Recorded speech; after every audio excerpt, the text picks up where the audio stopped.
ನಮಸ್ತೆ. ವಾಸವಿ ಸಾಹಿತ್ಯ ಕಲಾ ವೇದಿಕೆ ಅರ್ಪಿಸುವ ಮಂದ್ರ ಕಾದಂಬರಿಯ ಮುಂದುವರಿದ ಭಾಗವನ್ನು ವಾಚನ ಮಾಡ್ತಾ ಇದ್ದೀವಿ. ಮೋಹನ್ ಲಾಲ್ ಚಿತ್ರಪುರಕ್ಕೆ ಹೋಗಿದ್ದು, ಅಲ್ಲಿ ರಾಜ ಸಾಹೇಬರ ಅರಮನೆಯಲ್ಲಿ ಆಗ್ತಾ ಇರುವಂಥ ವಿಶೇಷಗಳು, ಚುನ್ನಿಯನ್ನು ಭೇಟಿಯಾಗಿದ್ದು, ರಾತ್ರಿ ಸೈಕಲಲ್ಲಿ ಕ್ಯಾರಿಯರ್ನಲ್ಲಿ ಕರ್ಕೊಂಡು ಬಂದು ಬಿಟ್ಟದ್ದು ಮಗನೇ ತನಗೆ 3 ಕಿಲೋಮೀಟ್ರ್ ಬಿಟ್ಟಿದ್ದಕ್ಕೆ 1,000 ಟಿಪ್ ಕೇಳಿರೋದು, ಇದನ್ನು ನೋಡಿದ್ವಿ. ಮುಂದಿನ ಭಾಗವನ್ನು ಕೇಳೋಣ. ಊಟ ಮಾಡಿ ಮಲಗಿದ ತಕ್ಷಣ ನಿದ್ರೆ ಬಂತು. ರಾತ್ರಿ ಎಲ್ಲ ಭಾವವು ತುಳುಕುವಂತೆ ಬಾರಿಸಿದ ಸಿಳ್ಳೆಯ ಮಟ್ಟು ಕನಸಿನಲ್ಲಿ ಕೇಳಿಸುತ್ತಿತ್ತು. ಬೆಳಗಿನ ಜಾವ 4 ಗಂಟೆಗೆ ಎಚ್ಚರವಾದಾಗ ಯಾವ ರಾಗಕ್ಕೆ ಇದನ್ನು ಸೇರಿಸಬಹುದು ಎಂಬ ಚಿಂತನೆ ಕಾಡತೊಡಗಿತು. 3 ಮೈಲಿ ಸೈಕಲ್ ಸವಾರಿಗೆ 1,000 ಕೇಳುವುದಕ್ಕೆ ಸಿಟ್ಟು ಬಂದರೂ ಇಲ್ಲಿ ಎಲ್ಲ ನಡೆಯುವುದು ಡಾಲರ್ ಲೆಕ್ಕದಲ್ಲಿ. ಬರುವ ಗಿರಾಕಿಗಳು ಡಾಲರ್ನವರೇ. 1,000 ಅಂದರೆ ಸುಮಾರು $30 ಎಂದು ಸಮಾಧಾನ ತಂದುಕೊಂಡ. ತನ್ನನ್ನು ಹುಟ್ಟಿಸಿದ ಅಪ್ಪ ಅಂತ ಗೊತ್ತಿದ್ರೆ ಚರಣ ಸ್ಪರ್ಶ ಮಾಡ್ತಿದ್ನೇನು ಎಂಬ ಕಲ್ಪನೆ ಹುಟ್ಟಿತು. ಅವನು, ಅವನ ಹೆಂಡತಿ, ಮಕ್ಕಳು, ಪೂನಂ, ಗಂಡ, ಮಕ್ಕಳು ಎಲ್ಲರೂ. ಅಂದರೆ ಈಗ ಗೊತ್ತಾದರೆ ಎಂಬ ಕಲ್ಪನೆಯಿಂದಲೇ ಮುಜುಗರವಾಯಿತು, ಭಯವಾಯಿತು. ತಾನಿವರಿಗೇನಾದರೂ ಸಲ್ಲಿಸಬೇಕು, ಋಣ ಸಂದಾಯ ಮಾಡಬೇಕು ಎಂಬ ವಿಚಾರ ಹುಟ್ಟಿತು. ಮೇಲೆ ಎದ್ದು ತನ್ನ ಪೆಟ್ಟಿಗೆ ತೆಗೆದು ನೋಟಿನ ಕಟ್ಟುಗಳನ್ನು ಎಣಿಸಿದ. ಈ ಹೋಟೆಲ್ನ ಬಿಲ್ಲು, ಮುಂಬೈ ತನಕದ ರೈಲ್ವೆ ಖರ್ಚುಗಳನ್ನೆಲ್ಲ ತೆಗೆದರೂ 75,000 ರೂಪಾಯಿ ಉಳಿತದೆ. 5 ಮೊಮ್ಮಕ್ಕಳಿಗೂ ತಲಾ 15,000 ಕೊಟ್ಟರೆ ಹೇಗೆ? ಅಥವಾ ಮತ್ತೊಮ್ಮೆ ಚುನ್ನಿಯ ಮನೆಗೆ ಹೋಗಿ ಅವಳಿಗೆ ಎಲ್ಲ ಹಣವನ್ನು ಕೊಟ್ಟು, ಇದು ನಿನಗೆ ಇಷ್ಟ ಬಂದಂತೆ ಮಕ್ಕಳು ಮೊಮ್ಮಕ್ಕಳಿಗೆ ಕೊಡು ಅಂದರೆ ಹೇಗೆ? ನಾನಿಲ್ಲಿ ಸಂಗೀತ ಕಲಿತಿದ್ದೆ. ಬನ್ಸಿ 6 ವರ್ಷ ಪ್ರತಿದಿನ ಊಟ ಹೊತ್ತು ತಂದು ನನ್ನ ಕುಟೀರವನ್ನು ಗುಡಿಸಿ ಒರೆಸಿ ನಿಗಾ ನೋಡಿಕೊಂಡ. ಅದರ ಕೃತಜ್ಞತೆಗೆ ಅಂತ ಕೊಡ್ತಿದ್ದೀನಿ ಅಂದರೆ ಯಾರಿಗೂ ಅನುಮಾನ ಹುಟ್ಟೋಲ್ಲ. ನನ್ನ ಹೆಸರು, ವಿಳಾಸ ಎಲ್ಲಾನು ಬಿಚ್ಚಿ ಹೇಳಿಯೂ ಬಿಡಬಹುದು ಎಂಬ ಪರಿಹಾರ ಕಂಡಿತು. ಎದ್ದು ಮುಖ ತೊಳೆದು ಚಹಾ ಮಾಡಿಕೊಂಡು ಬಿಸ್ಕೆಟ್ನೊಡನೆ ಕುಡಿದು ಹೊರಗೆ ಬಂದ. ನಸುಕಾಗುತ್ತಿತ್ತು. ಹಾದಿ ತಪ್ಪಿಸುವ ಸುತ್ತು ದಾರಿಗಳಿದ್ದರೂ ಅಂದಾಜಿನ ಮೇಲೆ ನಡೆದು ಮಂದಿರದ ಹತ್ತಿರಕ್ಕೆ ಬಂದ. ಮಂದಿರದ ಬಾಗಿಲು ಹಾಕಿತ್ತು. ಬೀಗವಿರಲಿಲ್ಲ. ಬಾಗಿಲು ತೆರೆದುಕೊಂಡು ಒಳಗೆ ಬಂದ. ಲಿಂಗವು ಮಬ್ಬು ಬೆಳಕಿನಲ್ಲಿ ಸ್ಪಷ್ಟ ಆಕಾರ ತಾಳಿದ ಷಡ್ಜದಂತೆ ಕಾಣಿಸುತ್ತಿತ್ತು. ಮನಸ್ಸಿನಲ್ಲಿ ಷಡ್ಜ ಮೂಡಿತು. ಎಂದು ಮನಸ್ಸಿನೊಳಗೆ ಗುನುಗಿಗೊಳ್ಳತೊಡಗಿದ. ತುಸು ಹೊತ್ತಿನಲ್ಲಿ ಇದು ಓಂ ಎಂಬ ಆಕಾರ ತಾಳಿತು. ಮಧ್ಯಮ ಸಪ್ತಕದ ಷಡ್ಜವಾಗಿ ನೆಲೆಗೊಳ್ಳುವ ಮೊದಲೇ ಸಾರೇ ಮಾಪ ಎಂಬ ಮೀಂಡು ರೂಪುಗೊಂಡು ಓಂಕಾರವು ಆಸಾವರಿಯಾಗಿತ್ತು. ಅವನು ಅದೇ ಚಲನೆಯನ್ನು ಹಿಡಿದು ಅದೇ ಓಂಕಾರವನ್ನು 7 ಸಲ ಮಾಡಿದ. ಅನಂತರ ಸ್ವರಗಳ ಒಂದೊಂದು ಕಿರು ಗ್ರಂಥಿಯನ್ನು ಓಂಕಾರದ ರೂಪಕ್ಕೆ ವಿನ್ಯಾಸಗೊಳಿಸಿಕೊಂಡು ಮಂದ್ರದಲ್ಲಿ ಇಳಿಯತೊಡಗಿದ. ತಾನು ಇದೇ ಮಂದಿರದಲ್ಲಿ 1 ತಿಂಗಳು ಅಭ್ಯಾಸ ಮಾಡಿ ಅನಂತರ ಕೊನೆಯ ಪಕ್ಷ 1000 ಬಾರಿ ಆದರೂ ಹಾಡಿಕೊಂಡಿದ್ದ ರಾಗವು ಈಗ ಹೊಸ ಸ್ವರೂಪದಲ್ಲಿ ಕಾಣಿಸಿಕೊಳ್ಳತೊಡಗಿತು. ಖೇದ, ಪಶ್ಚಾತ್ತಾಪ, ಧೀರ, ಗಂಭೀರ ಶೋಕ, ದೈವದ ಸಾನ್ನಿಧ್ಯವನ್ನು ಮುಟ್ಟಿ ಮಾಡಿಕೊಳ್ಳುವ ಆರ್ಥ ಕ್ಷಮಾಯಾಚನೆ ಮೊದಲಾದ ಭಾವಗಳು ಆಧ್ಯಾತ್ಮದ ಹದದಲ್ಲಿ ಕಾಣಿಸಿಕೊಂಡವು. ಮಂದ್ರದ ಗುಹೆಯೊಳಗೆ ಇಳಿದು ಹೊರಬರುವುದರಲ್ಲೇ ಇದುವರೆಗೆ ತನಗೆ ಗೋಚರಿಸದಿದ್ದ ಹೊಸ ಸ್ವರ ಗ್ರಂಥಿಗಳು ದರ್ಶನ ಕೊಟ್ಟವು. ಒಂದೊಂದು ಬೇರೆ ಬೇರೆ ಸ್ತರಗಳ, ಬೇರೆ ಬೇರೆ ಅರ್ಥಪುಂಜಗಳ ಓಂಕಾರವೆನ್ನಿಸಿತು. ತಾನು ಒಂದು ತಂಬೂರಿಯೂ ಆಸರಿಯೂ ಇಲ್ಲದೆ ಹಾಡಿಕೊಳ್ಳುತ್ತಿದ್ದೇನೆಂಬ ಅರಿವೂ ಆಗಲಿಲ್ಲ. ಅಷ್ಟರಲ್ಲಿ ಇಬ್ಬರು ಮಾತನಾಡಿಕೊಂಡು ಮಂದಿರವನ್ನು ಪ್ರವೇಶಿಸಿದರು. ಆಗ ಅವನು ಕಣ್ಣು ತೆರೆದು ಹೊರಗಿನ ಬಿಸಿಲು ಒಳಗೆ ಬೆಳಕನ್ನು ಹರಡಿದ್ದುದು ಕಾಣಿಸಿತು. ಇಲ್ಲಿ ಹಾಡಿಕೊಳ್ಳುವುದು ಸಾಧ್ಯವಿಲ್ಲವೆನಿಸಿತು. ತಕ್ಷಣ ಎದ್ದು ಹೊರಗೆ ನಡೆದ. ಆದರೆ ಓಂಕಾರ ಗಾಯನದ ಲಹರಿ ಕತ್ತರಿಸಿರಲಿಲ್ಲ. ಎದುರಿಗೆ ಕಂಡ ನರ್ಮದೆಯ ಹೃದಯವನ್ನು ಹಿಗ್ಗಲಿಸುವಷ್ಟು ಅಗಲ ಮತ್ತು ಆಳದ ಪಾತ್ರವು ಓಂಕಾರಕ್ಕೆ ಹೊಸ ಆಯಾಮವನ್ನು ಕೊಟ್ಟಿತು. ಗುಡಿಯಿಂದ ಹೊರಗೆ ಬಂದದ್ದು ಒಳ್ಳೆಯದೇ ಆಯಿತು. ಮಂದ್ರದ ಗುಹೆಯಿಂದ ಹೊರಬಂದ ನಂತರ ಮಧ್ಯ ಸಪ್ತಕದಲ್ಲಿ ಭೂವಿಸ್ತಾರವನ್ನು, ತಾರ ಸಪ್ತಕದಲ್ಲಿ ಆಕಾಶದ ತಾರಾಮಂಡಲಗಳನ್ನು ಒಳಗೊಳ್ಳಬಹುದು ಎಂಬ ಕಲ್ಪನೆ ಮೂಡಿತು. ಅಲ್ಲಿಯೇ ನಿಂತು ಅಥವಾ ಕುಳಿತು ಹಾಡಿಕೊಂಡರೆ ಈ ವಿದೇಶಿಯ ಪ್ರವಾಸಿಗರು ಇದೊಂದು ಪ್ರವಾಸದ ಕುತೂಹಲವೆಂದು ತಿಳಿದು ಹತ್ತಿರ ಬಂದು ನಿಂತಾರೆಂಬ ಎಚ್ಚರವಾಗಿ ಬಂಡೆಕಲ್ಲುಗಳ, ಗೊಟರುಗಳ ದಾರಿಯಲ್ಲಿ ನದಿಯ ಪಾತ್ರದೊಳಗೆ ಇಳಿಯತೊಡಗಿದ. ಗಂಟಲು ಮಾತ್ರ ಮಧ್ಯ ಸಪ್ತಕದ ಸ್ವರಗುಚ್ಛಗಳನ್ನು ಒಳಗೊಂಡ ಓಂಕಾರವನ್ನು ಮಾಡುತ್ತಲೇ ಇತ್ತು. ಹುಡುಕಿಕೊಂಡು ಅತ್ತ ಇತ್ತ ತಿರುಗಿ ನೀರಿನ ದಡ ತಲುಪುವುದರಲ್ಲಿ ಮಧ್ಯ ಸಪ್ತಕದ ಓಂಕಾರ ಸ್ಥಾನವನ್ನು ಶೋಧಿಸಿದ್ದ. ನೀರು ಕಂಡವನೇ ಮೇಲು ವಸ್ತ್ರವನ್ನು ಕಳಚಿ ನೀರಿನೊಳಗೆ ಇಳಿದು ಕುತ್ತಿಗೆಯ ಮಟ್ಟ ನೀರು ಬರುವಂತೆ ಕುಳಿತು ಮೊದಲಿನಿಂದ ಹಾಡಿಕೊಳ್ಳತೊಡಗಿದ. ತಾರ ಸಪ್ತಕವನ್ನು ಸುತ್ತು ಹಾಕಿ ಮಧ್ಯಮ ಷಡ್ಜಕ್ಕೆ ಬರುವ ವೇಳೆಗೆ ಸೂರ್ಯನು ಮೇಲಕ್ಕೆ ಏರಿದ್ದ. ನೀರಿನಿಂದ ಎದ್ದು ಮೈಕೈ ಶೀಟಿ ತುಸು ಹೊತ್ತು ಬಿಸಿಲಿನಲ್ಲಿ ನಿಂತ ನಂತರ ಬಟ್ಟೆ ಹಾಕಿಕೊಂಡು ಇಳಿದ ಕಡೆಯಿಂದ ಮೇಲೆ ಹತ್ತುವಾಗ ಮಧ್ಯಾಹ್ನ 12ರವರೆಗೆ ಕುಟೀರವನ್ನು ಖಾಲಿ ಮಾಡದಿದ್ದರೆ ಇನ್ನೊಂದು ದಿನದ ಬಾಳಿಗೆ 7,000 ಬೀಳುತ್ತದೆಂಬ ಅರಿವಾಯಿತು. ಕೈ ಗಡಿಯಾರ ನೋಡಿಕೊಂಡು 10 ತೋರಿಸುತ್ತಿತ್ತು. 12 ಒಳಗೆ ಖಾಲಿ ಮಾಡಿ ಸೂಟ್ ಕೇಸನ್ನು ಸ್ವಾಗತಕಾರರ ಹತ್ತಿರ ಇಟ್ಟು ಸೈಕಲ್ ರಿಕ್ಷಾ ಮಾಡಿಕೊಂಡು ಚುನ್ಯ ಮನೆಗೆ ಹೋಗುವುದೆಂದು ನಿರ್ಧರಿಸಿದ. ಅಂದಾಜಿನಿಂದ ತನ್ನ ಕುಟೀರದ ದಾರಿ ಹಿಡಿದು ನಡೆದಾಗ ತಾನು ದಾರಿ ತಪ್ಪಿದ್ದೇನೆಂದೆನಿಸಿತು. ನಕ್ಷೆಯನ್ನು ತಂದಿಲ್ಲ. ಸುತ್ತಿ ಸುತ್ತಿ ಕೊನೆಗೊಮ್ಮೆ ಒಂದು ಬಾಣದ ಗುರುತಿನ ತೋರುಬೋರ್ಡ್ ಕಣ್ಣಿಗೆ ಬಿದ್ದ ನಂತರ ಹುಡುಕಿ ಕುಟೀರವನ್ನು ಸೇರಿದಾಗ 11 ಚುನ್ನಿಗೆ ಕೊಡಬೇಕೆಂದು 75,000 ಮೊತ್ತದ ನೋಟಿನ ಕಂತೆಯನ್ನು ಒಂದು ಪ್ರತ್ಯೇಕ ಚೀಲಕ್ಕೆ ಹಾಕಿಕೊಳ್ಳುವಾಗ ಒಂದು ಆಲೋಚನೆ ಬಂತು. ಹಣ ಕೊಟ್ಟು ಬಿಟ್ಟರೆ ಋಣಾನುಬಂಧದ ಭಾವ ಇಳಿದು ಹೋಗುತ್ತದೆ. ಇತ್ತೀಚೆಗಷ್ಟೇ ಕಿಶನ್ನಿಗೆ 2 ಲಕ್ಷ ಕೊಟ್ಟೆ. ಬಕುಲಳ ಮದುವೆಗೆ ಕೊಡ್ತೀನಿ ಅಂತ ಹೇಳಿದ್ದೀನಿ. ಸ್ವರಮೋಹನ ಶ್ರುತಿ ಮೋಹಿನಿಯರಿಗಂತೂ ಉದ್ದಕ್ಕೂ ಕೊಟ್ಟಿದ್ದೀನಿ. ಅದರಿಂದ ಅಪ್ಪನ ಸಂಬಂಧ ಪೂರ್ಣಗೊಂಡಿದ್ದೆ. ಈಗ ನಿನ್ನ ಗಂಡ ನನಗೆ ಊಟ ಹೊತ್ತು ತರ್ತಿದ್ದ. ಅದರ ಕೃತಜ್ಞತೆಗಾಗಿ ಈ ಹಣ ತಗೋ ಅಂತ. ಮಗ ಸೊಸೆ ಮಗಳು ಅಳಿಯಂದಿರ ಕಣ್ಣು ಕಟ್ಟಿ ಚುನ್ನಿಗೆ ಕೊಟ್ಟರು ಅವಳು ಹಣವನ್ನು ಏನಂತ ಅರ್ಥ ಮಾಡಿಕೋಬಹುದು. ಅಷ್ಟು ದಿನ ಕಾಯದ ಒತ್ತಡವನ್ನು ನಿವಾರಿಸಿದ್ದಕ್ಕೆ ಈ ಹಣ ಕೊಡೋಕ್ಕೆ ಬಂದಿದ್ದಾನೆ ಅಂತ ಮಾಡಿಕೊಂಡ್ರೆ ಎಂಬ ಅನುಮಾನ ಹುಟ್ಟಿತು. ಚುನ್ನಿ ಹಣಕ್ಕೆ ಬರಲಿಲ್ಲ. ಮಕ್ಕಳು ಬೇಕಾಗಿದ್ದು ಎಲ್ಲವನ್ನು ತಿಳಿದೆ ನನ್ನನ್ನು ಪಡೆಯಲೆಂದೇ ಊಟ ತರುವ ಗಂಡನ ಕೆಲಸವನ್ನು ತಾನು ಬದಲಿಸಿಕೊಂಡು ಬರತೊಡಗಿದಳು. ನನಗೆ ಗೊತ್ತಿಲ್ಲದೆ ನಾನು ಅವಳ ಬಯಕೆಯ ಕಣ್ಣುಗಳಿಂದ ನೋಡಿದಿರಬೇಕು. ಅದನ್ನು ನನ್ನ ಒಂಟಿ ಪ್ರಾಯವನ್ನು ಗಮನಿಸಿ ಅವಳು ಆರಿಸಿರಬೇಕು. ಹಣ ಕೊಡೋಕೆ ಹೋದರೆ ಅವಳಿಗೆ ಅವಮಾನ ಮಾಡಿದಂತಾಗುತ್ತದೆ, ಸಂಬಂಧ ಸ್ನೇಹವನ್ನು ಕೆಳಗಿಳಿಸಿದಂತಾಗುತ್ತದೆ ಎಂಬ ವಿಚಾರ ಮೂಡಿತು. ಕೊಡೋದು ಬೇಡ ಅಂತ ನಿರ್ಧರಿಸಿದ. ಸ್ವಾಗತ ಕಕ್ಷೆಗೆ ಬಂದು ಬಿಲ್ ಸಂದಾಯ ಮಾಡಿದ ಮೇಲೆ ನಿಮ್ಮ ರೆಸಾರ್ಟ್ ಮಾಲೀಕರನ್ನು ನೋಡೋಕೆ ಸಾಧ್ಯವೇ ಎಂದು ಕೇಳಿದ. ಸ್ವಾಗತಿಕಾರಣಿ ಹಿಸ್ ಹೈನೆಸ್ ಅವರನ್ನೇ ಎಂದು ತಿದ್ದಿದಳು. ಹೌದು ಎಂದ. ನಂತರ ಅವರ ಸಂದರ್ಶನ ಸಿಗೋದು ಕಷ್ಟ. ನಿಮ್ಮ ಪರಿಚಯ, ವಿಳಾಸ, ಯಾವ ಕಾರಣಕ್ಕೆ ಸಂದರ್ಶನ ಬಯಸ್ತೀರಿ ಅನ್ನೋದನ್ನು ಬರೆದು ಕೊಟ್ಟರೆ ನಾವು ಅವರ ಖಾಸಾ ಕಾರ್ಯದರ್ಶಿಯವರಿಗೆ ರವಾನೆ ಮಾಡ್ತೀವಿ. ಸಂದರ್ಶನ ಸಾಧ್ಯವೋ ಇಲ್ಲವೋ ಅಥವಾ ಸಾಧ್ಯವಾದರೆ ಯಾವ ದಿನ, ಎಷ್ಟು ಹೊತ್ತಿಗೆ ಅನ್ನೋದನ್ನು ಅವರು ತಿಳಿಸ್ತಾರೆ. ನಾನು ಹಾಗೆ ದಿನಗಟ್ಟಲೆ ಕಾಯಕ್ಕೆ ಸಾಧ್ಯವಿಲ್ಲ. ಈಗ ಹೊರಟಿದ್ದೀನಿ. ಸಾಧ್ಯವಿದ್ದರೆ ಅರ್ಧ ಗಂಟೆ ಮಾತಾಡಬೇಕು ಅಂತ ಇಚ್ಛೆ ಆಯಿತು. ಇವರ ತಂದೆಯವರು ನನಗೆ ತುಂಬ ಸಹಾಯ ಮಾಡಿದ್ದರು. ಖಾಸಾ ಕಾರ್ಯದರ್ಶಿಗಳ ಕೈಲಿ ಮಾತಾಡಿ ನೋಡ್ತೀನಿ ತಡೀರಿ ಎಂದವಳು ಫೋನ್ ಮಾಡಿ ಹೇಳಿದಳು. ಅವರು ತಿಳಿಸಿದ್ದನ್ನು ಇವನಿಗೆ ತಿಳಿಸಿದಳು. ಇವತ್ತು ರಾತ್ರಿ ಹಿಸ್ ಹೈನೆಸ್ ಜೊತೆ ರಾಜ ಭೋಜನದ ಅವಕಾಶ ಇದೆಯಂತೆ. ನೀವು ಅಲ್ಲಿ ಬೇಕಾದರೆ ಅವ್ರನ್ನ ದರ್ಶನ ಮಾಡಬಹುದಂತೆ. ಅಂದರೆ ನಾನು ಇನ್ನೊಂದು ದಿನ ಇಲ್ಲಿ ಉಳಿಯಬೇಕು. 7,000 ಬಾಡಿಗೆ, ರಾತ್ರಿ ಡಿನ್ನರ್ಗೆ $200 ಪ್ಲಸ್ ಟ್ಯಾಕ್ಸ್, ಅಂದರೆ ಮತ್ತೆ 8,000. ಅಲ್ಲಿಗೆ 10 ಜನರ ಜೊತೆ ಅವರ ದರ್ಶನ ಅಷ್ಟೇ. ಅವಳು ವೃತ್ತಿಪರ. ಮಗಳು ನಕ್ಕಳು. ತನ್ನ ಹೆಸರು, ತಾನೆಂಥ ಪ್ರಖ್ಯಾತ ಸಂಗೀತಗಾರನೆಂಬುದನ್ನು ಹೇಳುವ ಮನಸ್ಸು ಬಂದರೂ ಹೇಳಿದರೆ ಸಂಗೀತಕ್ಕೆ ಅವಮಾನ ಮಾಡಿದಂತಾಗುತ್ತದೆ ಎಂಬ ಆಲೋಚನೆ ಹುಟ್ಟಿ ಮತ್ತೆ ಮಾತಾಡಲಿಲ್ಲ. ಉಜ್ಜಯಿನಿಗೆ ಹೊರಟಿದ್ದ ಹೋಟೆಲ್ನ ವ್ಯಾನ್ನಲ್ಲಿ ಹೋಗಿ ಕುಳಿತ. ರೈಲಿನಲ್ಲಿಯೂ ಮುಂಬೈ ತಲುಪಿದ ಮೇಲೂ ಓಂಕಾರದ ಗುಂಗು ಹಿಡಿದು ಬಿಟ್ಟಿತು. ಕಿಟಕಿ ಬಾಗಿಲುಗಳನ್ನೆಲ್ಲ ಹಾಕಿಕೊಂಡು ತಂಬೂರಿಯನ್ನು ಕಿವಿಗೆ ಹತ್ತಿರಕ್ಕೆ ಹಿಡಿದು ಬಾರಿಸಿಕೊಳ್ಳತೊಡಗಿದ. ತಂಬೂರಿ ನುಡಿಯುವುದು ಓಂಕಾರವನ್ನೇ ಎಂಬ ಇಷ್ಟು ದಶಕಗಳ ಅನುಭವವು ಈಗ ಸ್ಪಷ್ಟ ಜ್ಞಾನವಾಗಿ ಕೇಳಿಸತೊಡಗಿತು. ಅದನ್ನೇ ಹಾಡಿಕೊಳ್ಳಲು ಆರಂಭಿಸಿದ.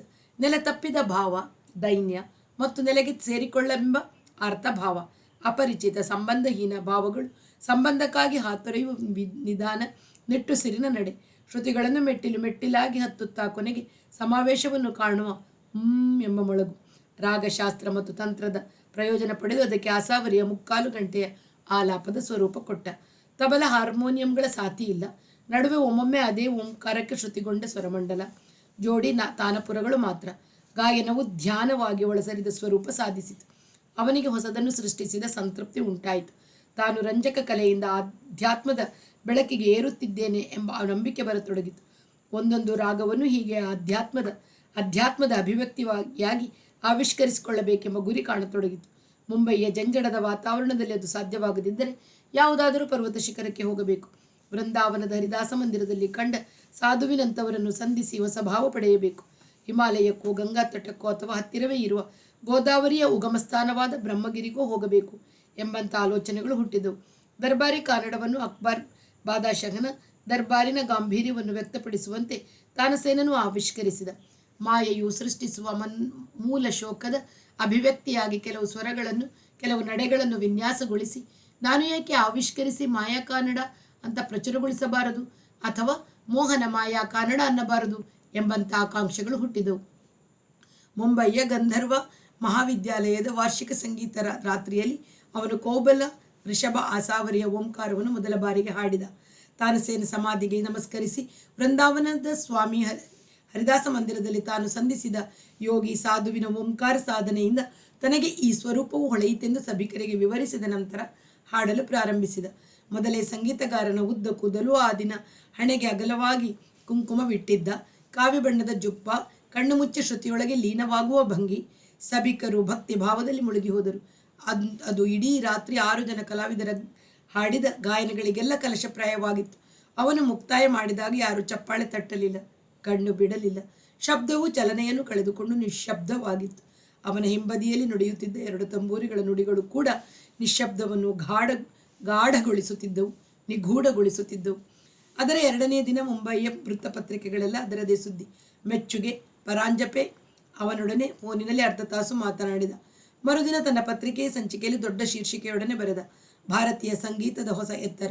ಮೊನ್ನೆ ಗಂಧರ್ವ ಮಹಾವಿದ್ಯಾಲಯದ ವಾರ್ಷಿಕ ಸಂಗೀತೋತ್ಸವದ ರಾತ್ರಿ ತಾನಸೇನ ಪ್ರಶಸ್ತಿ ವಿಜೇತ ಮೋಹನಲಾಲರು ಪ್ರಸ್ತುತಪಡಿಸಿದ ಓಂಕಾರವು ನಮ್ಮ ಸಂಗೀತವನ್ನು ಕಲೆಯ ಮಟ್ಟದಿಂದ ಅಧ್ಯಾತ್ಮದ ಮಟ್ಟಕ್ಕೆ ಏರಿಸಿತು ಎಂದು ಅವನಿಂದ ಪಡೆದ ಅಂಶಗಳನ್ನೇ ಉಪಯೋಗಿಸಿ ಹಲವು ರಂಜಕ ವಿಶೇಷಣಗಳೊಡನೆ ತನ್ನ ಲೇಖನ ಕೌಶಲವನ್ನು ಮೆರೆದು ದೀರ್ಘ ವಿಮರ್ಶೆಯನ್ನು ಬರೆದ. ಧ್ವನಿವರ್ಧಕ, ಬೆಳಕಿನ ವಿನ್ಯಾಸ, ದೊಡ್ಡ ಸಭಾ ನಿರ್ವಹಣೆ ಮೊದಲಾದ ತಾಂತ್ರಿಕ ಕೌಶಲಗಳಲ್ಲಿ ನಮ್ಮ ಹೆಸರಾಂತ ಸಂಗೀತಗಾರರು ತೊಡಗಿ ರಂಜನೆಯಿಂದ ಜನಪ್ರಿಯತೆಯನ್ನು ಲಗ್ಗೆ ಹೊಡೆಯುತ್ತಿರುವಾಗ ಪಂಡಿತ ಮೋಹನ್ಲಾಲಜಿಂತ ಸಾಧಕರು ತಮ್ಮ ಕಲಾ ಪರಂಪರೆಯ ಮೂಲಾಧಾರವನ್ನು ಮುಟ್ಟಲು ಸಜ್ಜಾಗಿರುವುದು ಇಡೀ ಭರತ ಖಂಡದ ಕಲಾ ಪ್ರಪಂಚಕ್ಕೆ ಹೊಸ ದಿಗಂತವನ್ನು ತೋರಿಸುವಂತಿದೆ ಎಂದು ಮುಕ್ತಾಯ ಮಾಡಿದ್ದ. ನಡುವೆ ನಡುಹಣೆಗೆ ದೊಡ್ಡದಾಗಿ ಕುಂಕುಮ ಬಳಿದ ಹೊಸ ಶೈಲಿಯ ಮುಖದ ವರ್ಣಚಿತ್ರ. ಇತರ ಪತ್ರಿಕೆಗಳು ಇಷ್ಟು ವಿಜೃಂಭಣೆಯಲ್ಲದಿದ್ದರೂ ತಕ್ಕ ಮಟ್ಟಿನ ಪ್ರಾಧಾನ್ಯವನ್ನು ಕೊಟ್ಟು ಈ ಹೊಸ ಗಾಯನವನ್ನು ವಿಮರ್ಶೆ ಮಾಡಿದ್ದವು.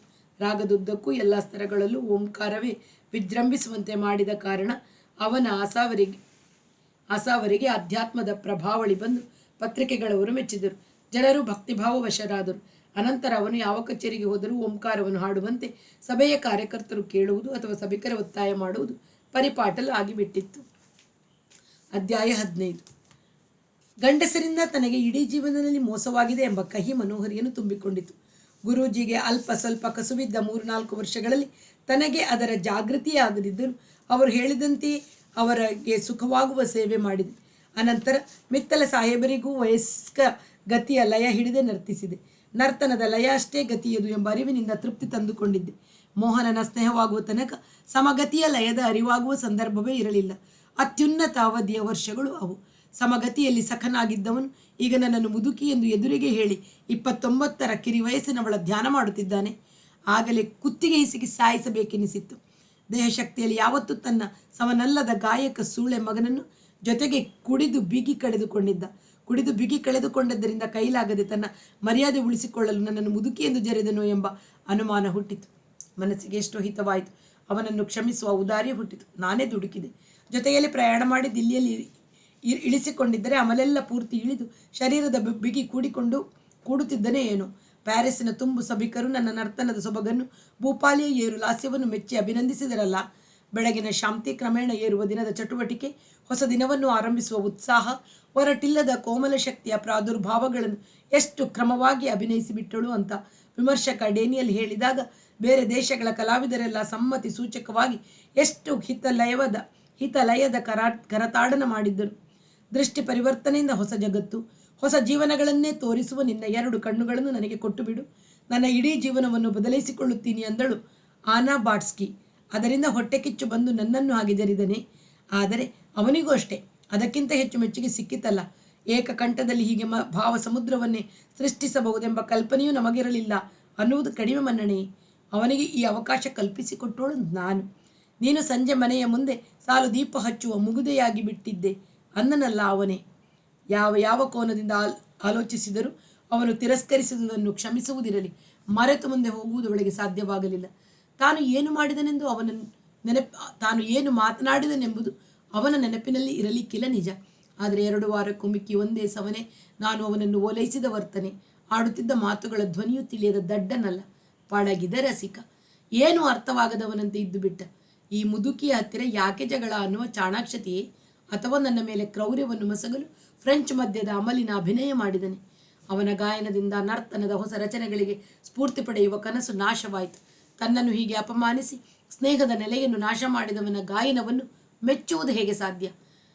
ಮೆಚ್ಚುಗೆಯೇ ಇಲ್ಲದೆ ಸ್ಫೂರ್ತಿ ಹೇಗೆ ಬಂದಿತು ಎಂದುಕೊಂಡಳು. ಇವನೊಬ್ಬನೇ ಅಲ್ಲ ಪೋತರಾಯ ಗಾಯಕ. ಗಾಯನದಿಂದಲೇ ನರ್ತನವು ಬದುಕಬೇಕಿಲ್ಲ. ಯಾರೋ ಒಬ್ಬ ಅಡ್ಡ ಹಾದಿ ಬಿದ್ದ ಸಂಗೀತಗಾರನ ರುಚಿಯಿಂದ ನನ್ನ ಸೌಂದರ್ಯದ ನಿಷ್ಕರ್ಷೆಯಾಗಬೇಕಾಗಿಲ್ಲ ಎಂದು ಸಮಾಧಾನ ತಂದುಕೊಂಡಳು. ಈ ಘಟನೆಯನ್ನು ಮರೆತು ಬಿಟ್ಟಳು. 2 ತಿಂಗಳು ಕಳೆದಿತ್ತು. ಕಾರ್ತಿಕನೊಡನೆ ಮಾಡುತ್ತಿದ್ದ ರಚನೆಯನ್ನು ಮತ್ತೆ ಮಾಡಬೇಕೆನಿಸಿತು. 14 ವರ್ಷದ ಹಿಂದೆ ಅವಮಾನ ವ್ಯಸನಗಳಿಗೆ ಸಿಕ್ಕಿ ಕೈಬಿಟ್ಟ ರಚನೆ ಕಲ್ಪನೆ ಏಕೆ ಬಾಧಿಸುತ್ತಿದೆ ಎಂದು ತನ್ನನ್ನು ತಾನು ಕೇಳಿಕೊಂಡರೂ ಉತ್ತರ ಹೊಳೆಯಲಿಲ್ಲ. ಅದು ನನ್ನ ರಚನೆ. ಯಾವ ನಪ್ಪನದೂ ಅಲ್ಲ. ಯಾವನ ಸಂಗೀತವೂ ಬೇಡ. ಯಾವ ಪುಕ್ಕಲ ನರ್ತಕನ ಸಹಯೋಗವೂ ಬೇಡ. ನಾನೇ ತಯಾರು ಮಾಡಿಕೊಡ್ತೀನಿ ಅಂದ್ಕೊಂಡಳು. ಕಾರ್ತಿಕನ ಬದಲಿಗೆ ದೇವರಾಜನನ್ನು ತಯಾರು ಮಾಡಿದಳು. ಅವನಿಗೆ ಪ್ರೌಢಪಾಠವೂ ಆಗುತ್ತೆ ಎಂದು ನಿಶ್ಚಯಿಸಿಕೊಂಡಳು. ಉಳಿದವೆಲ್ಲ ಮಾಮೂಲಿ ಪಾತ್ರಗಳು.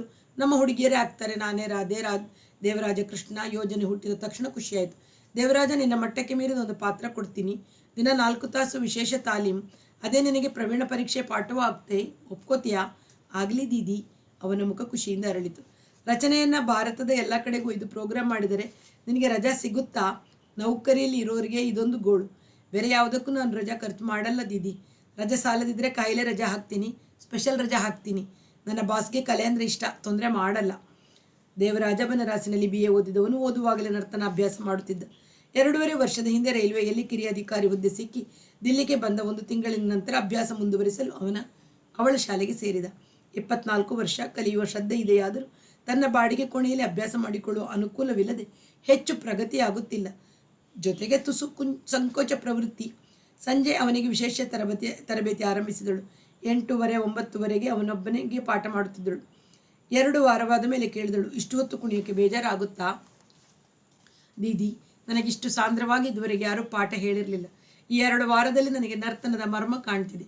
ಹೀಗೆ ನೀವು ಪೂರ್ತಿ ಪಾಠ ಹೇಳಬೇಕು. ಪೂರ್ತಿ ನರ್ತಕನಾಗಿ ನೌಕರಿ ಬಿಟ್ಟುಬಿಡಬೇಕು ಅಂತ ಆಸೆ. ಪೂರ್ತಿ ನರ್ತಕನಾಗ್ತೀಯಾ? ನನ್ನ ಹಾಗೆ? ಹೌದು ದೀದಿ, ನೀವು ಕಲಿಸಿದರೆ ಎಂದು ಬಾಗಿ ಅವಳ 2 ಕಾಲುಗಳನ್ನು ಅದುಮಿ ಹಿಡಿದು ತಲೆ ಬಗ್ಗಿಸಿ ಹಣೆಯನ್ನು ಒತ್ತಿದ. ಒಂದು ತಿಳ್ಕೊ, ಗುರುವಿನ ಕೃಪೆ ಇಲ್ಲದೆ ಯಾರೂ ಪೂರ್ತಿ ನರ್ತಕರಾಗಿ ಬೆಳೆಯೋಕ್ಕೆ ಸಾಧ್ಯವಿಲ್ಲ. ಅದು ನನಗೆ ಗೊತ್ತಿದೆ ದೀದಿ, ಅದಕ್ಕೆ ನಿಮಗೆ ಶರಣಾಗಿದ್ದೀನಿ ಎಂದು ಪಾದಗಳಿಗೆ ಇನ್ನೊಮ್ಮೆ ಹಣೆಯನ್ನು ಒತ್ತಿದ. ಸಂಪೂರ್ಣ ಶರಣರಾದ ಶಿಷ್ಯನನ್ನು ನಾನೆಂದೂ ಕೈ ಬಿಡೋಲ್ಲ. ಇದೇ ಶ್ರದ್ಧೆ ಕೊನೆ ತನಕ ಇರುತ್ತೆಯೇ? ನಿಮ್ಮಾಣೆಗೂ ದೀದಿ. ಮೇಲೇಳು ಎಂದು ಎಬ್ಬಿಸಿ ಅವನ ತಲೆಯ ಮೇಲೆ ಬಲಗೈ ಇಟ್ಟು ಸವರುತ್ತಾ ಎಡಗೈಯಿಂದ ಆಲಂಗಿಸಿ, ನಾನು ನಿನ್ನನ್ನು ನನ್ನ ಹೆಸರು ಹೇಳುವಂಥ ನರ್ತಕನನ್ನಾಗಿ ಮಾಡ್ತೀನಿ. ಈ ಮನೋಹರಿ ಆಡಿದ ಮಾತಿಗೆ ತಪ್ಪೋದಿಲ್ಲ ಎಂದು ಆಲಿಂಗನವನ್ನು ಬಿಗಿ ಮಾಡಿ ಕಣ್ಣುಗಳಿಂದ ಕೃಪಾದೃಷ್ಟಿಯನ್ನು ಬೀರಿ, ಈಗ ಈ ತ್ರಿವಟ್ ತೋರಿಸ್ಕೊಡ್ತೀನಿ ನೋಡು. ಕ್ಯಾ ನ ಧ ಧ ಧ ತಿಟಕ ಥಗ ದಿಗ್ ದಿನ್ನ ದಕ್ಕಿಟಕ ಧುಮ್ ಕಿಟ್ಟ ತಕ ಧುಮ್ ಕಿಟ ಧಕಿಟ ತಕ್ ಧುಮ್ ಕಿಟ ಥಕ ಧಿಟ ತಗ ನ ಧ ಕ್ಯಾ ನ ಧ ಧ ಧ. ಈಗ ಅಂತರ ಮಾಡಿಕೋ, ನೋಡಿಕೋ. ಗದಿಗ ನದ ಧ ಧೇಟ ಗದಿಗ ನಿಖ ಧ ಟಾನ ಕಿಡ್ನತ್. ನೀನು ಮಾಡಿ ತೋರಿಸು. ಅವನು ಪ್ರಯತ್ನಿಸಿದ. ಬೋಲುಗಳಿಗೆ ಪಾದಾಘಾತಗಳ ಹೊಂದಾಣಿಕೆ ಆಗಲಿಲ್ಲ. ನೋಡು, ಅವು ಹೊಂದಾಣಿಕೆ ಆಗದಿದ್ದರೆ ನೂಪುರದ ಸಪ್ಪಳ ಹೊಂದೋದಿಲ್ಲ.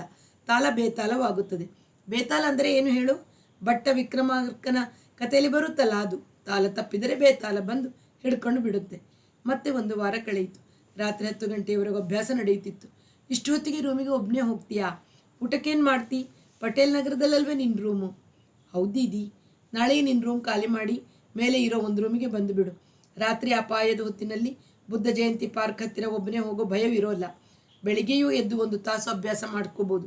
ಅದೇ ಬಾಡಿಗೆನ ನಿಮಗೆ ನೀನು ಕಲ್ತಿರೋ ವಿದ್ಯೆಗೆ ಬಾಡಿಗೆ ಹಣದ ಲೆಕ್ಕ ತೆಗಿತೀಯಾ? ಹಾಗಂದ್ರೆ ನೋಡು ಎಂದವನ ಎಡಕೆನ್ನೆಗೆ ಒಂದು ಹುಸಿಪೆಟ್ಟು ಹಾಕಿ, ನಿನ್ನಂಥ ಶಿಷ್ಯನನ್ನು ಜೊತೆಗಿಲಿಟ್ಕೊಂಡು ಕಲಿಸಬೇಕು ಅಂತ ನಂಗೆ ಪ್ರೇರಣೆ ಆಯಿತು. ಪೆಟ್ಟಾಯ್ತಾ ಕೆನ್ನೆ ಎಂದು ಬಲಗೈ ಬೆರಳುಗಳಿಂದ ಸವರಿ ಹಾ ಹಾ ಎಂದು ಬಾಯಿಂದ ಬಿಸಿ ಉಸಿರು ಬಿಟ್ಟು ಹಿತ ಮಾಡಿದಳು. ಇಂಥ ಏಟಾದರೆ ದಿನ ಹೊಡ್ಸ್ಕೋಬೇಕು ಅನಿಸುತ್ತೆ ಅನ್ನುವಾಗ ಅವನ ಮುಖ ಅರಳಿತು. ಅವಳು ಹೇಳಿದಂತೆ ಅವನು ಮರುದಿನವೇ ಇಲ್ಲಿಗೆ ಬದಲಾಯಿಸಿದ. ಬೆಳಗ್ಗೆ ಬರುವಾಗ ನಾನು ನಾಷ್ಟ ತಂದು ಕೊಡ್ತೀನಿ. ನಿನ್ನ ಮಧ್ಯಾಹ್ನದ ಊಟ ಆಫೀಸ್ನ ಕ್ಯಾಂಟೀನಲ್ಲಿ ಆಗುತ್ತೆ. ಸಂಜೆ ಬರುವಾಗ ರಾತ್ರಿ ಊಟ ತಂದು ಕೊಡ್ತೀನಿ. ಅದೆಲ್ಲ ಬೇಡ ದೀದಿ. ಅವನು ಸಂಕೋಚ ಪಟ್ಕೊಂಡ. ಹೇಳಿದಷ್ಟು ಕೇಳದಿದ್ರೆ ಕೆನ್ನೆಗೆ ಬೀಳುತ್ತೆ. ಅವನು ಮುಗುಳ್ನಕ್ಕ. ಯಾಕ್ನಕ್ಕೆ? ಏಟು ಬಿದ್ದ ಮೇಲೆ ಉಪಚಾರ ಸಿಕ್ಕುತ್ತೆ ಅಂತಲೇ. ಅವನ ಮುಖ ಕೆಂಪಾಯಿತು. 2 ದಿನದ ನಂತರ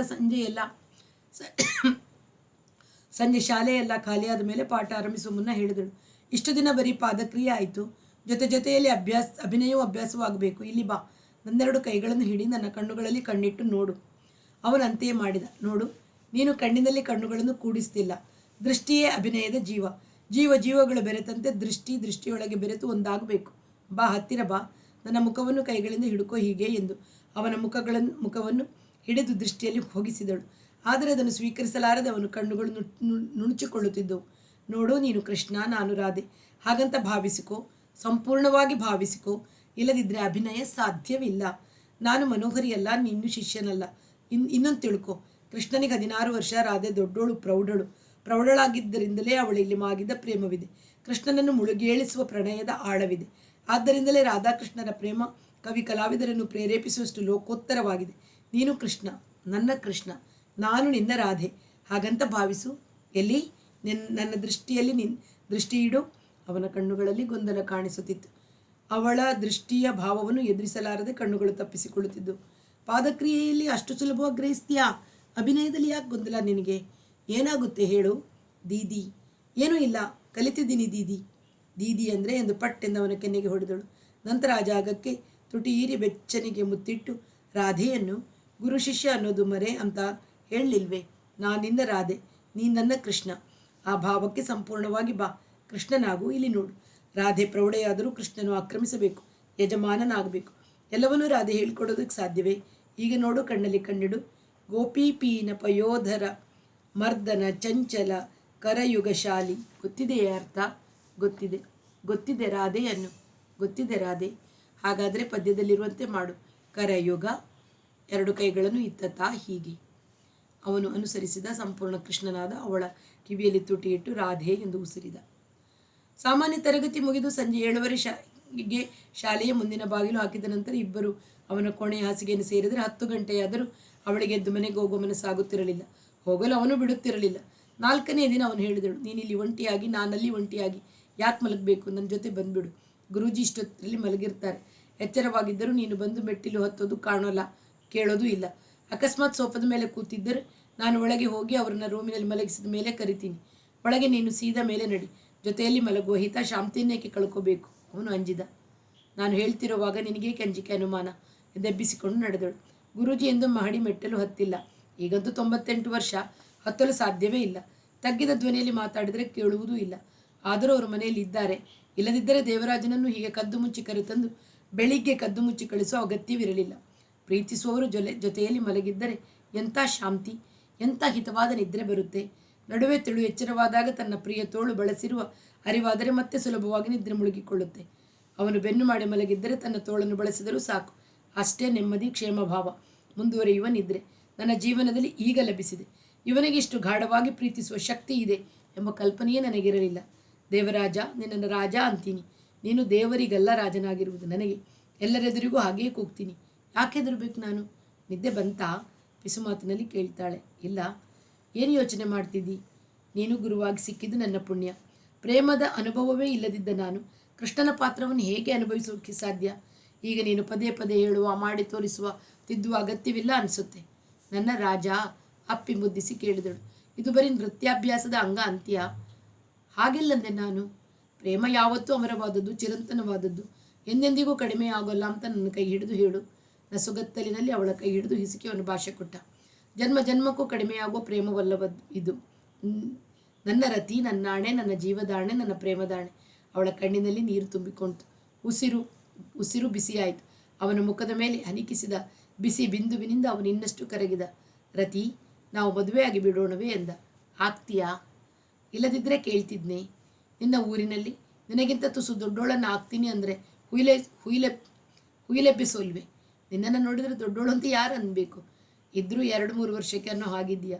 ನಾನು ತಪ್ಪದೆ ಮನೆ ಆರ್ಡರ್ ಕಳಿಸಿದರೆ ಸಾಕು, ನಿನ್ನನ್ನು ಕಿರು ಸೊಸೆ ಅಂತ ಒಪ್ಕೊಳ್ತಾರೆ. ಒಪ್ಪಿಕೊಳ್ಳೋದಿದ್ದರೆ ಅವರ ಪಾಡಿಗೆ ಅವರು ಹಳ್ಳಿಯಲ್ಲಿರ್ತಾರೆ, ನಮ್ಮ ಪಾಡಿಗೆ ನಾವು ದಿಲ್ಲಿಯಲ್ಲಿರ್ತೀವಿ. ಒಂದು ಮೊಮ್ಮಗು ಹುಟ್ಟಿದರೆ ಸಾಕು, ಓಡಿ ಓಡಿ ಬರ್ತಾರೆ. ಮಗುವಿನ ಮಾತಿನಿಂದ ಅವಳಿಗೆ ಒಳಗೆ ನಗುವಂತಾಯಿತು. ತನಗೆ 57 ತುಂಬುವುದು ಇವನಿಗೆ ಗೊತ್ತಿಲ್ಲವೆನಿಸಿತು. ಪ್ರೌಢಳು, ತುಸು ಹಿರಿಯಳು, ಆದರೆ ಮಕ್ಕಳನ್ನು ಹೆರುವ ವಯಸ್ಸಿನವಳು ಅಂದಿಕೊಂಡಿದ್ದಾಳೆ.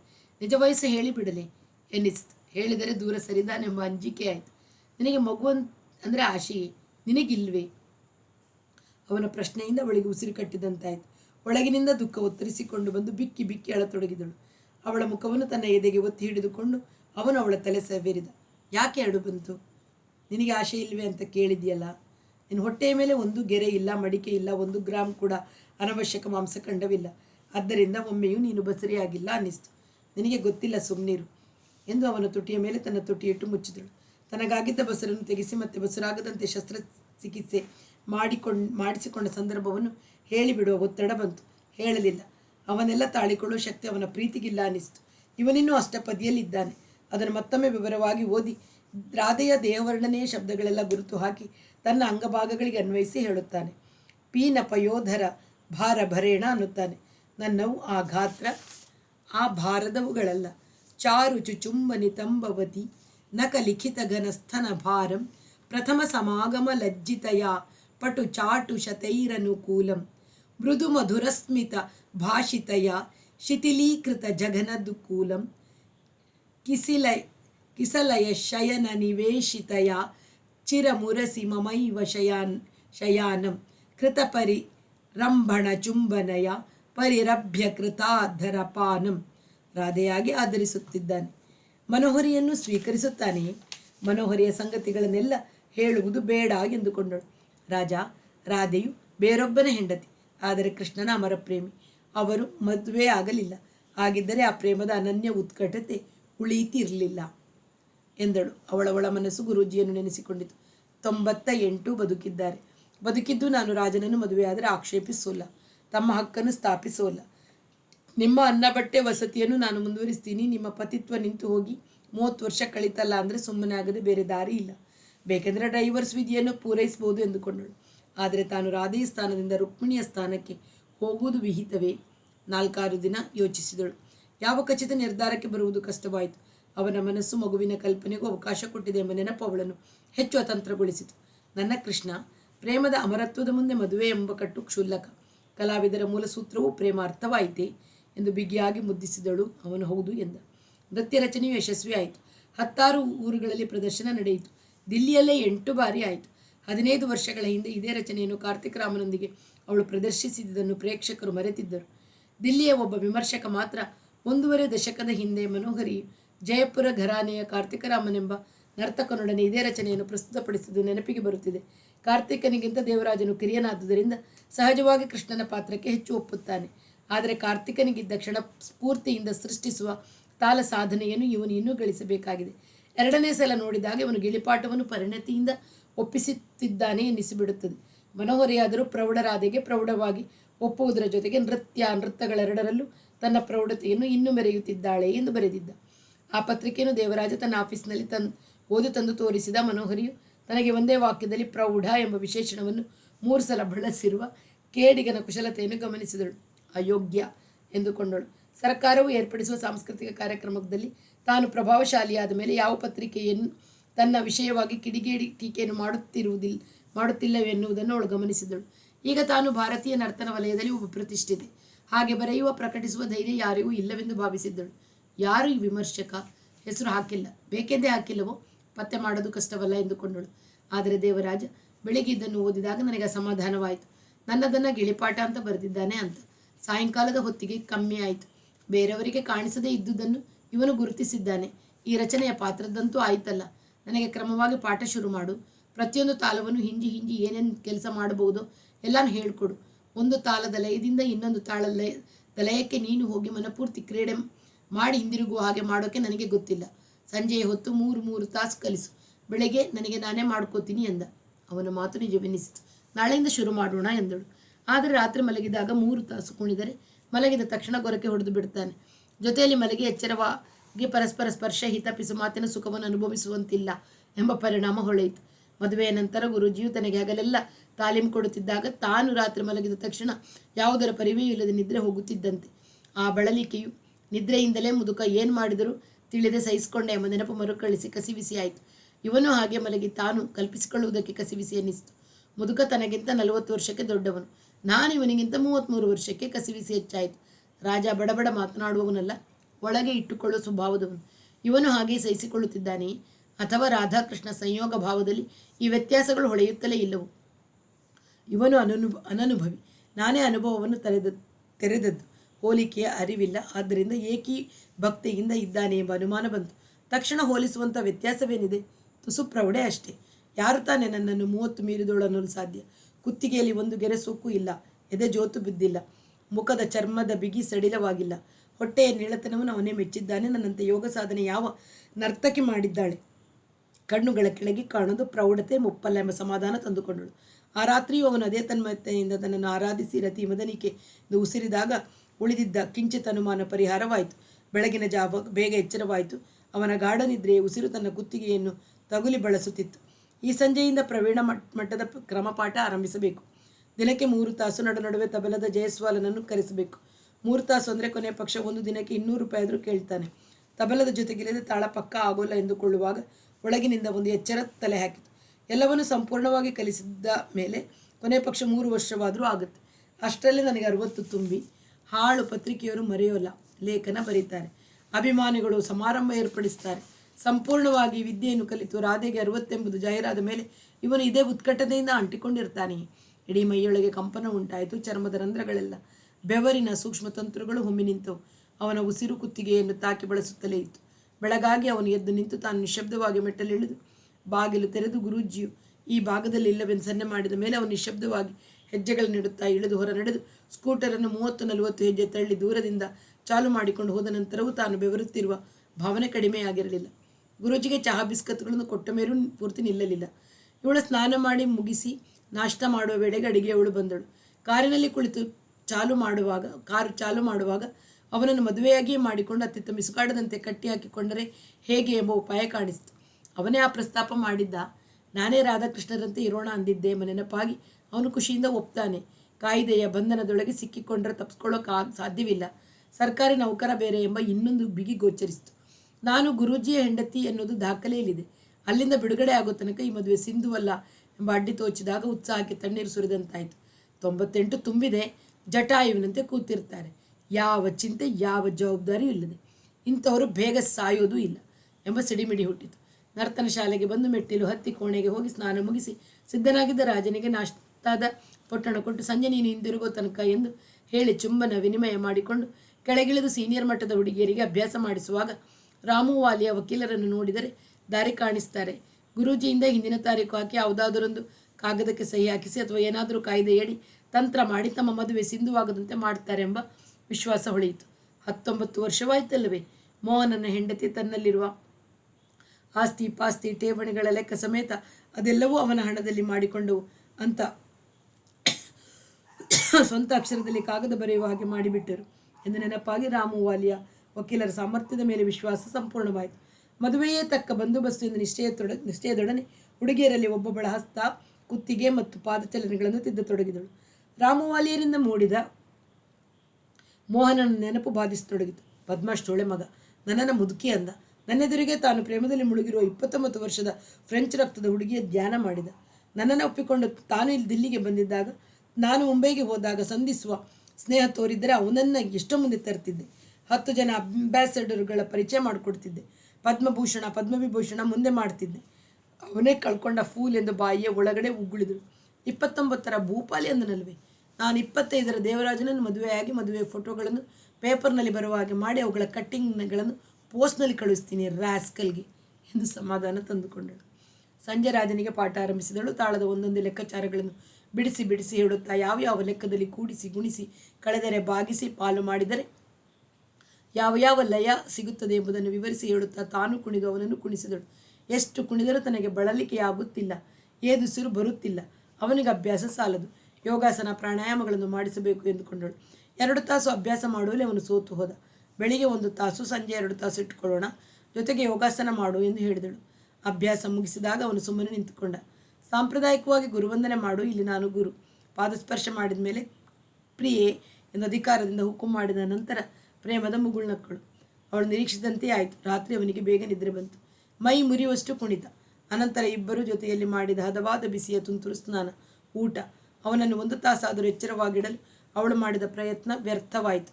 ಭುಜ ಅಲುಗಿಸಿ ಪಿಸುಗುಟ್ಟಬೇಕು, ಗಟ್ಟಿಯಾಗಿ ಮಾತನಾಡುವಂತಿಲ್ಲ. ಕೋಣೆಯ ಬಾಗಿಲು ಹಾಕಿಕೊಂಡಿದ್ದರೂ ರಾತ್ರಿ ನಿಶಬ್ದದಲ್ಲಿ ಕೆಳಗೆ ಮಲಗಿರುವ ಗ್ರದ್ರ ಕಿವಿಗೆ ಅಕಸ್ಮಾತ್ ಕೇಳಿಬಿಟ್ಟರೆ ಎಂಬ ಆತಂಕ. ತನ್ನ ಕುತ್ತಿಗೆಗೆ ಉಸಿರು ಬಿಡುತ್ತಾ ನಿದ್ರೆ ಮಾಡಿಬಿಟ್ಟ. ಅವನೆಷ್ಟೇ ಕುಣಿದರೂ ತನಗೆ ನಿದ್ರೆ ಬಂದಿಲ್ಲ. ಎಷ್ಟು ಹೊತ್ತಾದರೂ ಎಚ್ಚರವಾಗಿರಬಲ್ಲೆ, 2 ತಾಸಾದರೂ ಕುಣಿಯಬಲ್ಲೆ, ಯಾರು ಚಿಕ್ಕವರು ಎಂಬ ಹೆಮ್ಮೆ ಆತ್ಮವಿಶ್ವಾಸಗಳಲ್ಲಿ ನೆಮ್ಮದಿ ಪಟ್ಟಳು. ಅರ್ಧ ಗಂಟೆಯ ನಂತರ ಒಂದು ಅಡ್ಡಿ ಕಾಣಿಸಿತು. ಮದುವೆ ಆಗೋದು ಅಂದರೆ ಅವನಿಗೆ ಸಂಪೂರ್ಣ ಒಪ್ಪಿಸೋದು. ಗುರುವನ್ನುವ ಭಯಭಕ್ತಿ 2 ವಾರದಲ್ಲಿ ಅಧಿಕಾರವಾಗಿ ಮಾರ್ಪಡುತ್ತದೆ. ಸಾರ್ವಜನಿಕವಾಗಿ ಶಾಲೆಯ ವಿದ್ಯಾರ್ಥಿನಿಯರ ಸಮಕ್ಷಮ ಗಂಡನೆಂದು ಒಪ್ಪಿಕೊಂಡ ಮೇಲೆ ತಗ್ಗಿ ನಡೆಯಬೇಕು. ಅದೇ ಅವನ ನಿರೀಕ್ಷೆಯಾಗಿ ಅಧಿಕಾರ ಚಲಾಯಿಸ್ತಾನೆ. ಇಷ್ಟು ವರ್ಷ ನಾನು ಅನುಭವಿಸಿದ ಸ್ವಾತಂತ್ರ್ಯ, ಯಜಮಾನ್ಯ ಹೊರಟು ಹೋಗುತ್ತೆ. ಮನಸ್ಸಿನಲ್ಲಿ ಗೊಂದಲ ಸಿಕ್ಕಿತು. ಮರುಸಂಜೆ ಅವನಿಗೆ 2 ತಾಸು ಅಭ್ಯಾಸ ಮಾಡಿಸಿದ ನಂತರ ಇಬ್ಬರು ಉಗುರು ಬೆಚ್ಚನೆಯ ತುಂತುರು ಸ್ನಾನ ಮಾಡಿರುವಾಗ ಅವನನ್ನು ಕೇಳಿದಳು, ನಿಮ್ಮ ಕಡೆ ಹೆಂಡತಿನ ಹೊಡಿತಾರಾ? ಯಾಕೆ? ಆ ಕಡೆಯಲ್ಲೆಲ್ಲ ಪೂರ್ವ ಪದ್ಧತಿ ಅಂತ ಕೇಳಿದ್ದೀನಿ. ಏನೋ ನೆನೆಸ್ಕೊಂಡಂತೆ ಅವನ ಮುಖದಲ್ಲಿ ನಗು ಬಿರಿಯಿತು. ಯಾಕೆ ನಕ್ಕೆ? ಅವಳು ಕೇಳಿದಳು. ನನ್ನ ದೊಡ್ಡಮ್ಮ ಒಬ್ಬಳಿದ್ದಾಳೆ, ತಾಯಿಯ ಹಿರಿಯಕ್ಕ, ತುಂಬ ಒಳ್ಳೆ ಹೆಂಗಸು, ಮುಗ್ಧ ಸ್ವಭಾವ. ಒಂದ್ಸಲ ತನ್ನ ಗಂಡನಿಗೆ ತನ್ನ ಮೇಲೆ ಪ್ರೀತಿಯೇ ಇಲ್ಲ ಅಂತ ಅವಳ ಅಮ್ಮನ ಕೈಲಿ ಪೇಚಾಡ್ಕೊಂಡ್ಲಂತೆ. ಯಾಕೆ ಹಂಗಂತಿ ಅಂತ ಕೇಳಿದ್ದಕ್ಕೆ ಒಂದು ಸಲವೂ ನನ್ನನ್ನು ಹೊಡೆದಿಲ್ಲ ಅಂದಳಂತೆ. ಅಂದರೆ ನಿನ್ನ ಹೆಂಡತಿನ ನಿನ್ನು ಹೊಡಿತಿ ಅಂದಂಗಾಯಿತು. ನಾನೆಲ್ಲಿ ಹಂಗಂದೆ ಎಂದು ಅರ್ಥವಾಗದೆ ಕೇಳಿದ. ದೊಡ್ಡಮ್ಮನ ಮಾತು ಕೇಳುವಾಗ ನಿನ್ನ ಮುಖದಲ್ಲಿ ಖುಷಿಯ ನಗೆ ಇತ್ತು. ಅದು ನಗೆ ಭರಿಸುವ ಮಾತಾಗಿತ್ತು. ಅವಳು ಅಲ್ಲಿಗೆ ಸುಮ್ಮನಾದಳು. ಆದರೆ ಮನಸ್ಸು ಒಳಗೆ ವ್ಯಗ್ರವಾಗಿತ್ತು. ಮದುವೆಯಾದರೆ ಒಂದಲ್ಲ ಒಂದು ದಿನ ಇವನು ನನ್ನನ್ನು ಹೊಡೆದೇ ಹೊಡೆಯುತ್ತಾನೆ ಎಂದು ಅದು ನಿರ್ಧರಿಸಿಬಿಟ್ಟಿತ್ತು. ಅವನು ಮತ್ತೆ ಮಾತಾಡಲಿಲ್ಲ. ಮರುದಿನ ಇದೇ ಸ್ನಾನ ಮಾಡುವಾಗ ಕೇಳಿದಳು, ನಿಮ್ಮ ಕಡೆ ವರದಕ್ಷಿಣೆ ಇದೆಯಾ? ಯಾಕೆ? ಸುಮ್ಮನೆ ಕೇಳಿದೆ. ಇತ್ತೀಚೆಗೆ ಸಖತ್ ಬೆಳೆದು ಬಿಟ್ಟಿದೆ. ನೀನು ಮದುವೆಯಾದರೆ ಎಷ್ಟು ಸಿಕ್ಕಿತ್ತು? ಆದರೆ ತಾನೇ ಆ ಪ್ರಶ್ನೆ. ನನಗೆ ಇರಾದೆ ಇದ್ದಾಳೆ. ಕೃಷ್ಣ ರಾಧೆಯನ್ನು ಬಿಟ್ಟು ಹೋದ್ಮೇಲೆ 8 ಮದುವೆಯಾದ. ನನ್ನ ಪ್ರಶ್ನೆಗೆ ಉತ್ತರ ಹೇಳು. ಯಾರೋ ಒಬ್ಬ ಜಮೀನ್ದಾರರಂತೆ ಮಗಳನ್ನು ಪ್ರಸ್ತಾಪ ಮಾಡಿದ್ದಾರಂತೆ. ತಂದುಕೊಂಡ್ರೆ ದಿಲ್ಲಿನಲ್ಲೇ ಮನೆ ಕಟ್ಸ್ಕೊಡ್ತೀನಿ ಅಂತ ಒತ್ತಾಯ ಮಾಡಿದಾರಂತೆ. ಹಾಗಂತ ಕಾಗದ ಬರೆದಿದ್ರು. ಯಾಕೆ ಕಳ್ಕೊತಿ? ಆಗಲಿ ಅಂತ ತಕ್ಷಣ ಉತ್ತರ ಬರೆದ್ಬಿಡು. ಏನು ಮಾತಾಡ್ತಿದ್ದಿ ನೀನು ಎಂದು ಅವನು ಸೋಪು ಹಚ್ಚಿದ್ದ ಅವಳ ಬೆನ್ನಿನ ಮೇಲೆ ಪಟ್ಟನೆ ಹೊಡೆದ. ಹುಸಿ ಪೆಟ್ಟಾಗಿರಲಿಲ್ಲ, ಕೂಪದ ಬಿರುಸಿತ್ತು. ಅದರಿಂದ ಅವಳಿಗೆ ಹಿತವಾಯಿತು. ಅವನನ್ನು ಪ್ರಣಯ ತುಂಬಿದ ಕಣ್ಣುಗಳಿಂದ ನೋಡಿದಳು, ಮುದ್ದೆ ಅಪ್ಪಿಸಿದಳು. ಆ ರಾತ್ರಿ ಅವನು ಮಲಗಿದ ತಕ್ಷಣ ನಿದ್ರಿಸಲಿಲ್ಲ. ತುಸು ಹೊತ್ತು ಮಾತನಾಡುತ್ತಿದ್ದ. ಹೇಗೆ ಬೇಕಾದರೂ ಬಾಗುವ, ಎಷ್ಟು ಕುಣಿದರೂ ಬಳಲದ ಅವಳ ಮೈಯ ಮಾಟ ಮತ್ತು ಸೌಂದರ್ಯವನ್ನು ಹೊಗಳಿದರೆ ಅವಳಿಗೆ ಸಂತೋಷವಾಗುತ್ತದೆ ಎಂದು ಅರ್ಥ ಮಾಡಿಕೊಂಡಿದ್ದ. ಅವಳನ್ನು ಸ್ವೀಟ್ 17 ಎಂದು ಹೊಸದಾಗಿ ಕರೆದು ಮುದ್ದಿಸಿದ. ಅವನ ನಿದ್ರೆ ಹೋದ ಮೇಲೆ ಅವಳ ಮನಸ್ಸು ಆಲೋಚನೆಯಲ್ಲಿ ತೊಡಗಿತು. ನರ್ತನ ಶಾಲೆ, ಈ ಮನೆ 2 ತನ್ನ ಹೆಸರಿನಲ್ಲಿದೆ. ಮದುವೆಯಾದ ಮೇಲೆ ಅವನಿಗೆ ಇದರಲ್ಲಿ ಎಷ್ಟು ಮಟ್ಟಿನ ಹಕ್ಕು ಬರುತ್ತೋ ವಕೀಲರನ್ನು ಕೇಳಬೇಕು. ಒಂದನ್ನಾದರೂ ನನ್ನ ಹೆಸರಿಗೆ ಬರೆದುಕೊಂಡು ಹೆಂಡತಿಯ ಮನೆಯಲ್ಲಿ ನಾನು ವಾಸವಿರೋಲ್ಲ. ವಾಸದ ಮನೆಯನ್ನು ನನ್ನ ಹೆಸರಿಗೆ ಮಾಡು. ನಮ್ಮೂರ ಜಮೀನ್ದಾರ ಮಗಳನ್ನು ಆಗಿದ್ದರೆ ನನ್ನ ಹೆಸರಿಗೆ ಮನೆ ಕಟ್ಟಿಸಿಕೊಡ್ತಿದ್ರು ಅಂತ ತಗಾದೆ ಮಾಡಿದರೆ ಏನು ಮಾಡೋದು? ಬರೆದು ಕೊಡಲ್ಲ ಅಂದರೆ ಹೊಡೆಯಲು ಬಹುದು. ನನಗೆ ಮಗು ಹೆರುವ ಶಕ್ತಿ ಇಲ್ಲ, ವಯಸ್ಸು ಇಲ್ಲ ಅಂತ ತಿಳಿದರೆ ಇವನು ಏನಾಗ್ತಾನೋ.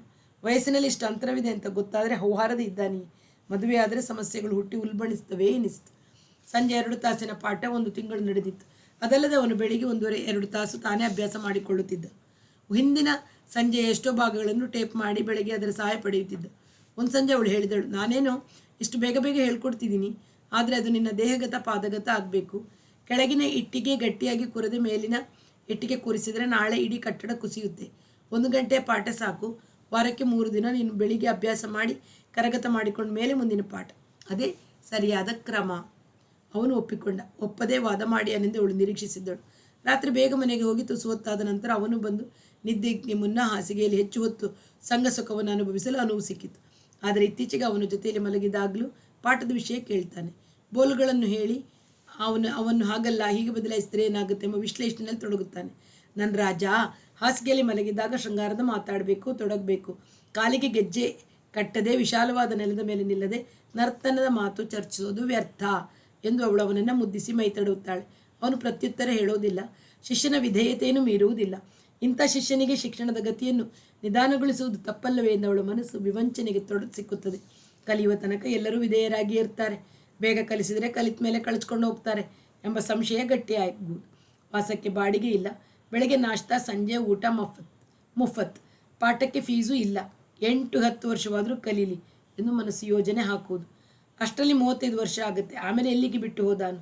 ಯಾರು ಹೆಣ್ಣು ಕೊಟ್ಟಾರು? ಕೊನೆಯ ತನಕ ಇದೇ ವಿಧೇಯತೆ ತಂದಿದ್ದರೆ ನನ್ನ 2 ಕಟ್ಟಡಗಳನ್ನು ಇವನಿಗೆ ಮಾಡ್ತೀನಿ. ನಾನೇನು ಅನ್ಯಾಯ ಮಾಡೋಲ್ಲ ಎಂದು ತನಗೆ ತಾನೇ ಸಮರ್ಥನೆ ಮಾಡಿಕೊಂಡು ಅವನನ್ನು ಪಟ್ಟು ಹಾಕಿ ಹಿಡಿಯುವಂತೆ ಅಪ್ಪಿಕೊಳ್ಳುವಳು. ಒಪ್ಪಿಸಿಕೊಳ್ಳುತ್ತಿದ್ದನಾದರೂ ಅವನ ಮನಸ್ಸು ತಾಳದ ಲೆಕ್ಕ ಹಾಕುತ್ತಿದೆ ಎಂದು ಅವಳಿಗೆ ಅರ್ಥವಾಗುವುದು. ಯಾವಾಗಲೂ ಅದನ್ನು ಯೋಚಿಸುತ್ತಿದ್ದರೆ ವಿದ್ಯೆ ಹತ್ತೋಲ್ಲ, ನಡುವೆ ಬಿಡುವು ಕೊಡಬೇಕು ಎಂದು ಉಸಿರುತ್ತಾ ಇನ್ನೂ ಹತ್ತಿರಕ್ಕೆ ಎಳೆದುಕೊಳ್ಳುವಳು. ಮುಂದಿನ ಭಾಗವನ್ನು ಮತ್ತೆ ಕೇಳೋಣ. ಅಲ್ಲಿವರೆಗೆ ಎಲ್ಲರಿಗೂ ನಮಸ್ಕಾರ. ವಾಸವಿ ಸಾಹಿತ್ಯ ಕಲಾವೇದಿಕೆ ಸುಳ್ಯ.